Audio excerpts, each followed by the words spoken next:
Graça e paz, meus queridos. Mais uma vez estamos aqui e nós vamos falar de um personagem muito conhecido na Bíblia, que é Jó, né? Jó, a palavra de Deus nos começa aqui dizendo: havia um homem na terra de Uz, cujo nome era Jó. Este homem era sincero, reto, íntegro e temente a Deus, e desviava do mal. Então, uma pessoa sincera, íntegra, reta, temente a Deus e se desviava do mal. Esse homem, ele chamou a atenção de Satanás. Ele sempre chamou a atenção de Satanás. E Satanás vira e fala para Deus: sabe por que ele é desse jeito? Porque você dá tudo o que ele tem. Então nós podemos ver aqui, Jó, ele é conhecido mundialmente como o homem de grande paciência. Mas será que é mesmo pela paciência dele ou pela confiança que ele tinha em Deus? Ele sabia em quem ele cria. Apesar dele dizer lá na frente, lá mais na frente que nós vamos estar falando, né? Ele diz assim: eu conhecia Deus de ouvir falar e agora eu conheço de vê-lo, de com ele andar.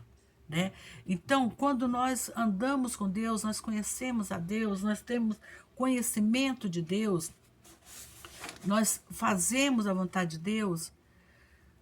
E Jó, ele estava vivendo uma vida confortável. Ele era rico, ele tinha 10 filhos, ele tinha uma esposa, ele tinha amigos, então ele tinha tudo. Quando nós estamos vivendo uma vida confortável pelo favor de Deus, né, nós não temos de que reclamar.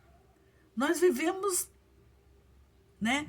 Tem um emprego bom, tem um carro bom, tem uma casa boa, tem esposa maravilhosa, tem esposo amoroso, tem filhos educados, não falta nada, tem roupa, tem saúde. Então, de que eu vou reclamar? Assim era a vida de Jó. E ele viveu essa vida assim, e ele era um homem temente a Deus, porque cada vez que os filhos dele se reuniam, ele ia lá e oferecia sacrifício a Deus pelo pecado dos seus filhos. Irmãos, nós podemos ver que Jó, ele viveu uma época antes do povo sair do Egito. Ele viveu talvez até antes de Abraão. Ele é um dos livros mais antigos do Antigo Testamento, é o livro de Jó. Porque quem ofereceu o sacrifício assim? Abraão oferecia sacrifício, né? Então, aquele povo lá antigo, antes de Moisés, que oferecia ele próprio sacrifício. Porque de Moisés para cá, já eram os próprios sacerdotes que ofereciam o sacrifício.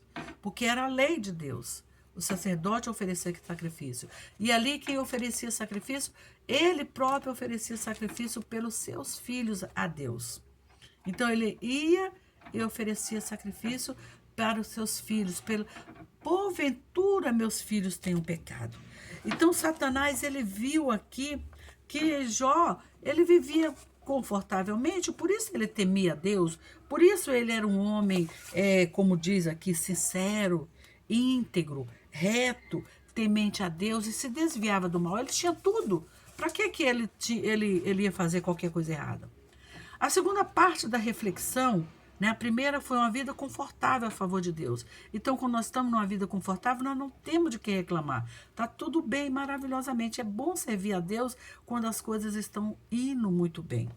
Aí vem a segunda parte, a parte das reflexões do questionamento. Quando algo começa a dar errado em nossas vidas, começamos a querer entender o porquê. O que fizemos de errado? O que está errado na minha vida? O que mudou? O que eu fiz? Nesse nível, nós começamos a questionar a Deus. Mas Deus, por que está acontecendo? Por que aconteceu isso comigo? Né? Não é penosa a vida do homem sobre a terra? Jó diz, né? Lá no capítulo 7, versículo 1, ele diz assim: porventura não tem o homem guerra sobre a terra? E não são os dias como os dias do jornaleiro?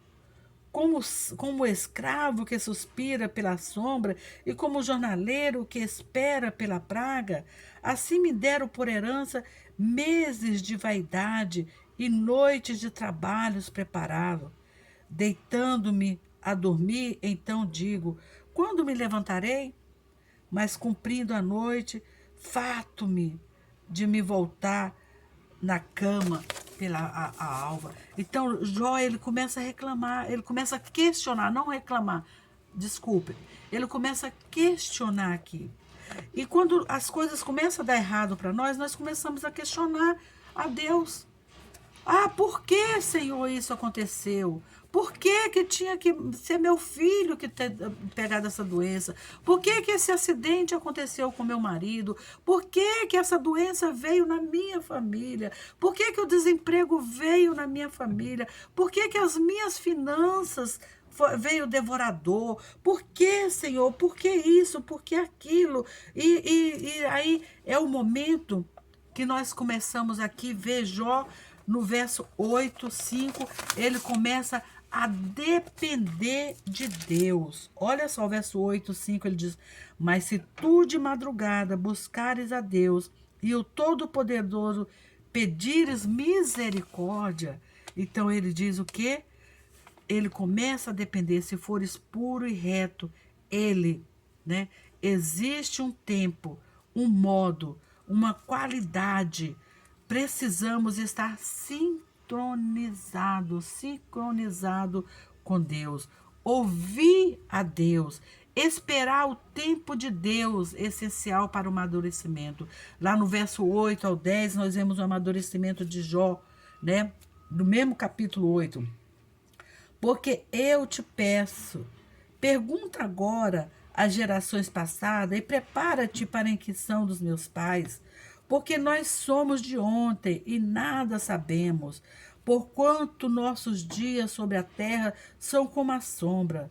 Porventura, não te ensinarão eles e não te falarão, e do seu coração não tirarão razão? Então, Jó aqui, ele começa a aprender a esperar no Senhor. Né? O aprendizado produz uma qualidade. Quando nós aprendemos a esperar em Deus, nós temos qualidade. E em segundo lugar aqui, nós vemos a justiça, né? A manifestação da justiça. Durante todo o período em que estamos sendo tratados, as pessoas estão ao nosso redor, são influenciadoras do nosso processo. Os amigos de Jó, eles chegavam e começavam a perguntar para Jó: o que está acontecendo? O que houve? Por que está acontecendo isso? Onde você errou?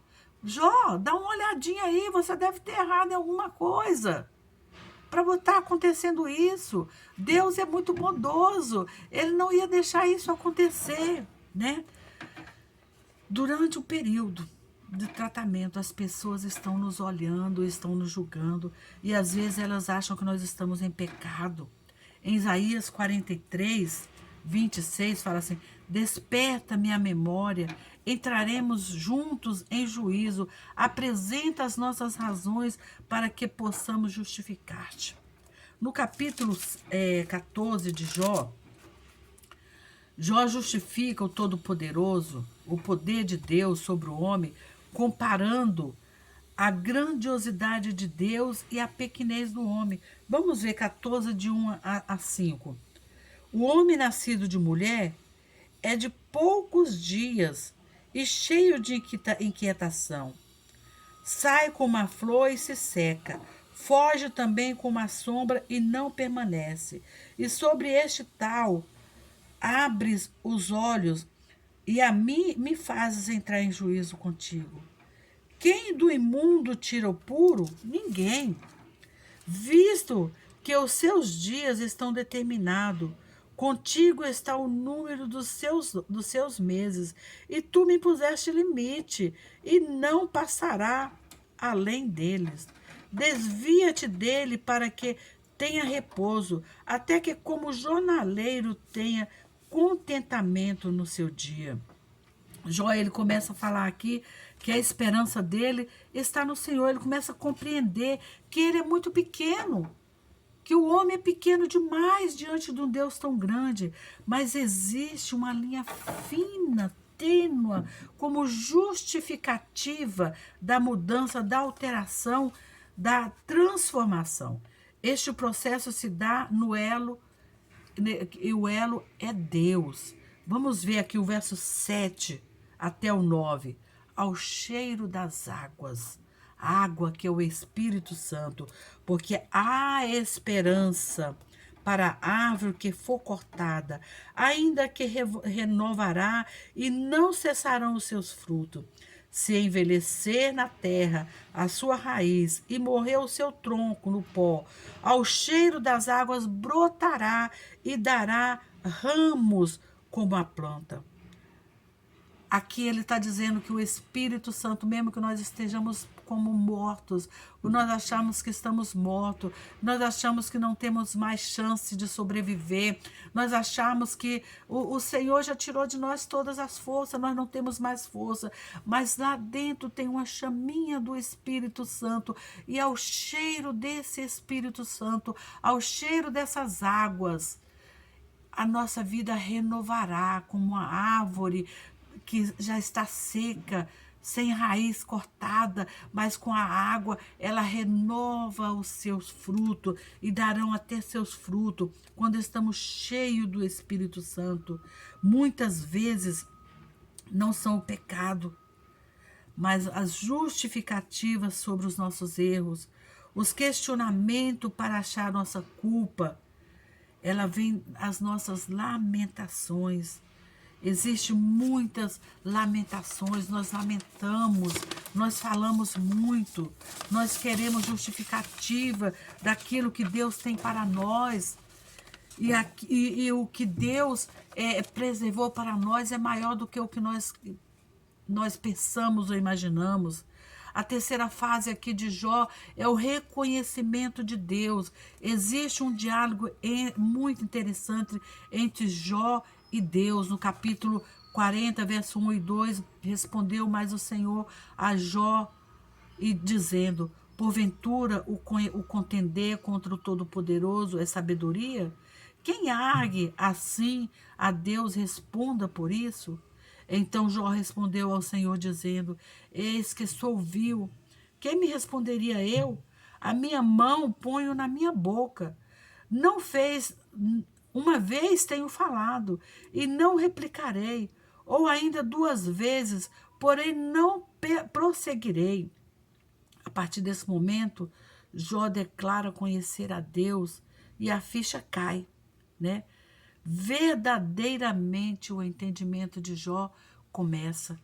E o livro de Jó, no capítulo 42, ele termina com a confissão de Jó, né, sobre o caráter de Deus, desnuda um conhecimento prático e não de teologias, de argumentos superficiais, né? Ele confessa o seu estado de infantilidade.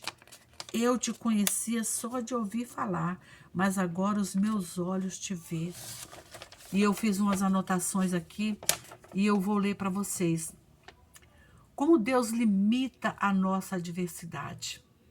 Apesar de poder permitir a Satanás nos perseguir e nos acusar, Deus estabelece limites para nossas ações, para as ações do inimigo. Satanás não tem livre acesso à nossa vida.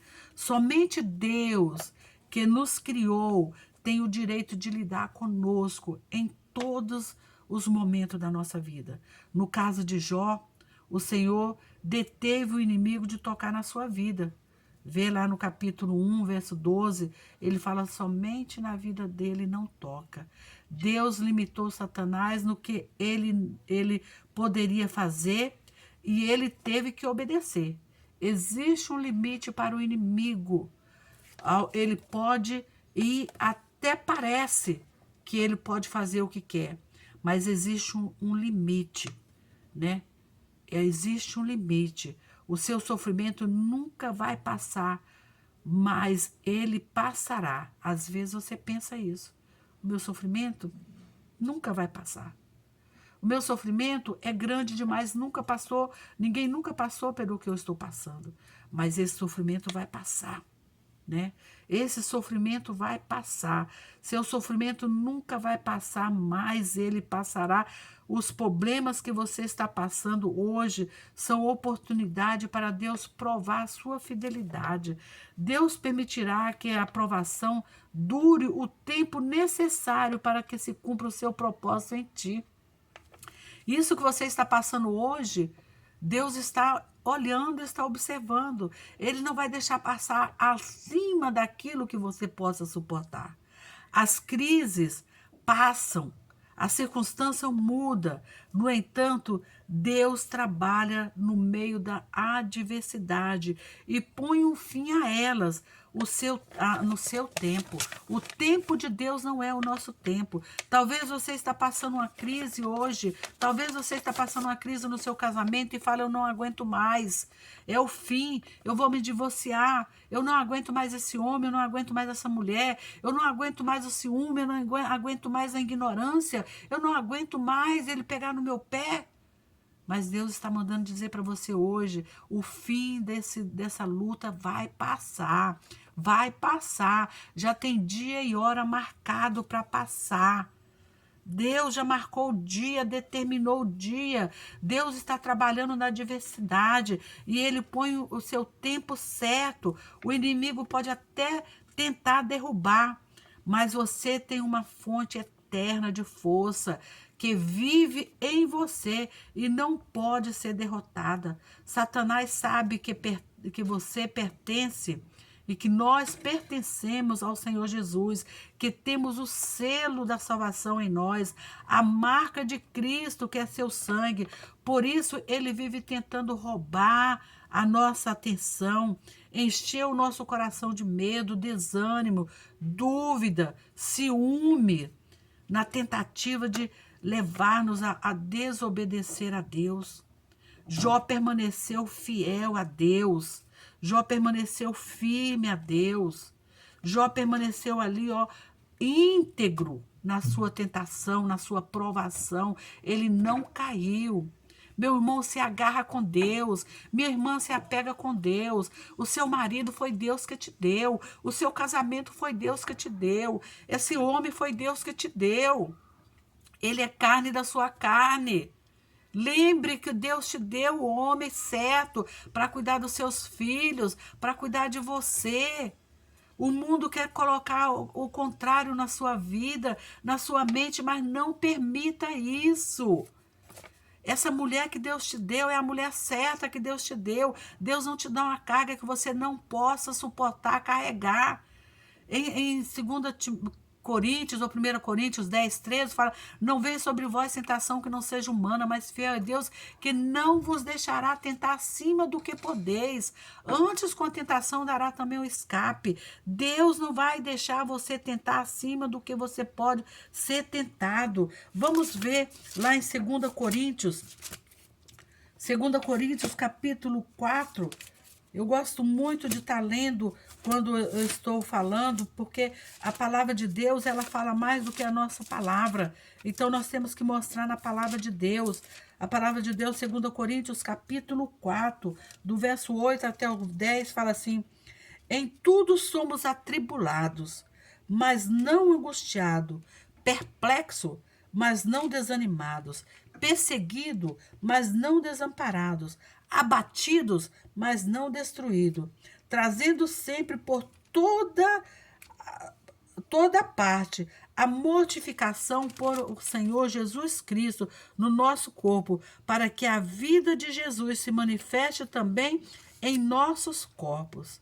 Assim sejamos, assim nós que vivemos, estamos sempre entregue à morte, por amor de Jesus, para que a vida de Jesus se manifeste também em nossa carne mortal. Irmãos, a sua aprovação não é maior do que a de Jó. A sua aprovação não é maior do que a de Paulo. A sua aprovação não é maior do que a dos profetas, dos homens e mulheres de Deus que viveram. O Senhor não permitirá que o inimigo nos destrua. Devemos continuar a confiar em Deus e resistir o diabo. Tiago 4,7 fala, resistir o diabo e ele fugirá de vós, né? Olha, ele fala, Sujeitai-vos a Deus e resisti o diabo e ele fugirá de vós. Nós temos que sujeitar a Deus. As provações vêm de Deus e Deus vai nos dar o escape. O diabo, ele é um derrotado. Mesmo quando estivermos desanimados, nós temos que saber que Deus está conosco. Em Gálatas 6:9, fala assim: e não nos cansemos de fazer o bem, porque a seu tempo ceifaremos, e não, se não havermos desfalecido. Não desfaleça, não jogue a toalha, não perca a oportunidade de lá na frente você cantar o hino da vitória. Porque o hino da vitória o Senhor vai te dar, em nome de Jesus. Em outras palavras, lá em Isaías, capítulo 30, versículo 20 e 21, né? Ele diz assim, vou parafrasear aqui: os momentos duros de nossa vida durarão somente um tempo necessário para que Deus cumpra o seu propósito em nós. Deus não somente limita nossas provações e tribulações, mas também nos atrai para um relacionamento mais íntimo com Ele e fará tudo para o nosso bem. Lembra-se o que está escrito lá em Romanos 8:28. Todas as coisas cooperam para o bem daqueles que amam a Deus, daqueles que são chamados pelo seu decreto. Então coloque no seu coração que esse tempo que você está passando agora, que essa provação que você está vivendo, que esse momento de tribulação que você está vivendo agora é passageiro, é passageiro. A sua vitória está no tempo já marcado, dia e hora marcado para você receber a sua vitória. Mas você não pode desanimar, não desanime, não desfaleça, não jogue fora o seu casamento, não jogue fora a sua família, não jogue fora o seu emprego, não jogue fora a sua fé, porque foi o Senhor que te deu. Guarda a sua fé, guarda a sua família, guarda o seu casamento, guarda tudo aquilo que Deus te deu com amor, porque o Senhor deu para você e Ele vai te dar força para você levar até o final, em nome de Jesus. Que o Senhor te abençoe, te guarde e o Senhor faça prosperar a sua vida, a sua família, que o Senhor faça prosperar a sua vida financeira, o seu trabalho, o seu casamento, em nome de Jesus. Que Deus te dê um dia abençoado na presença do Senhor. Um grande beijo no teu coração.